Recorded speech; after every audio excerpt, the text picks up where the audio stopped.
It's as routine as starting the car, Directions to 1001 Reynolds Street. plugging your destination into your GPS. Starting route to 1001 Reynolds Street. But is saving minutes off your trip taking years off your brain? What we need to recognize is that, okay, this is affecting us in ways that we hadn't thought of before. Dr. Alexandra Roach is a professor of psychology at USC-Aiken. If we're not doing things to help build the gray matter in our brain by challenging ourselves cognitively, then we're not really providing that base, that scaffolding that's going to help us in the long run. A British study found that when we start a trip, our brain naturally maps out a route. Turn right onto Marks Church Road, then turn right onto I-20 East. But when we use our GPS, the brain doesn't do this. And over time, that can become a problem. Do you lose the abilities if you no longer practice them? And that's definitely going to be true. Dr. William Blake is a neuroscientist at the Medical College of Georgia at Georgia Regents University. Will that have some sort of overall decline in cognitive ability as you age?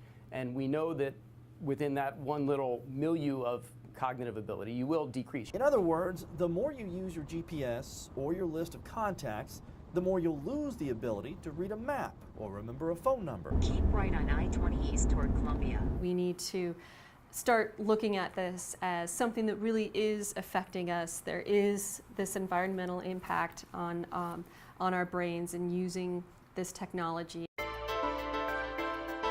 The two parts of the brain most involved with our ability to find our way to a destination are also two of the first to be damaged in age-related dementia. A Canadian study found that over-relying on our GPS can lead to underusing these parts of the brain.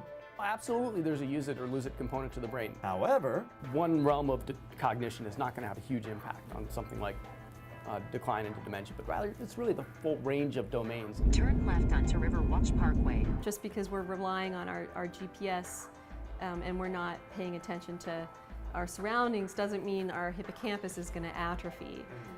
We just need to make sure that we're stimulating our brains in other ways. We do need to be cautious about the introduced new use of technology.